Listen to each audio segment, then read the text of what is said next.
be safe. He picked his way forward, and she edged back until they both stood on the well-worn path to the hotel. The Geyser Gateway Inn sat with its back to a stand of pine, clabbered sides a cheery yellow she had to repaint after every good storm. Toby had fallen in love with the place at first sight, and she hadn't been far behind. If her late husband hadn't gone out that night a year ago, he might have been waiting on the veranda even now.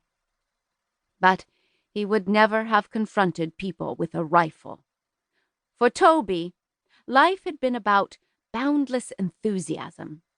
She'd always been the practical one. Her quarry today relaxed his stance, watching her. Now that he was closer, she could see that his eyes were a clear greenish-brown, like a reflection in a mountain lake. They narrowed at her. "What are you planning on doing?" he asked. "Arresting me or shooting me for dinner?" Toby would have accompanied the question with a good-natured grin. This man didn't look as if he knew how to grin. Why did she have the urge to test that theory? Kate made a show of looking him up and down. "I doubt you'd make much of a meal for my guests. Too much grit. And I generally turn game your size into the wild to grow up a bit." He grimaced. "Should I thank you for that?"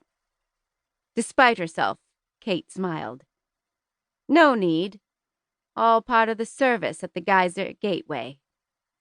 He nodded toward the hotel. "You must be Mrs. Tremaine." Now, who would have told him about her?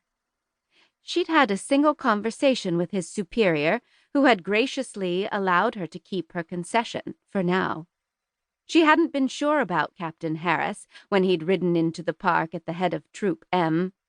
But she'd applauded when he'd ousted D.W. Ware, the superintendent, from Washington. Ware had all but washed his hands when it came to protecting the game of the park, claiming too few men and too little time. What did he know about time? Had he ever tried running a hotel? She lowered her rifle. "I'm Kate Tremaine. Who are you?" He took off his hat, showing short-cropped brown hair streaked with gold, and inclined his head. "Lieutenant Will Prescott. I've been ordered to patrol this part of the park with my men." So, that was how Harris was going to manage the vast acreage. Since his arrival, his men had been busy battling the wildfires raging over parts of the park. Ware claimed they had been set by his enemies. She knew better, and she'd been watchful lest the same trouble start here. Having her own set of cavalrymen patrolling the natural wonders might be useful, so long as they didn't blunder in where they shouldn't. "Glad to have you," Kate said. "Feel free to stop by for dinner, but mind your step in the future. Do you have any idea how hot that mud is?" "More than 150 degrees, he said with a glance at the nearest bubbling paint pot, which helpfully belched out another cloud of steam. "At least, that's what the guidebook claimed." Kate snorted. "Guidebook? Which one did they give you?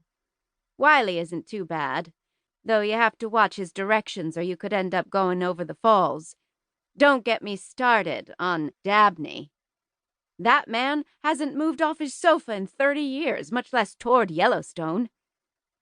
He knocked mud off the heel of his black boots. Most of the cavalry officers wore spurs, the silver or brass winking and rowels chiming as they walked. His boots were bare. "I've noticed," he said. "It's not easy to find your way around here." So her guests claimed. She had no trouble, but she'd lived here for 4 years, ever since Toby had convinced her to use the money her parents had left her to invest in the inn. "Think of the plateau as a big circle," she advised him. She nodded toward the inn, where a group of her most recent guests had come out onto the wide veranda to gaze at the grandeur. "We sit in the lower part of the basin."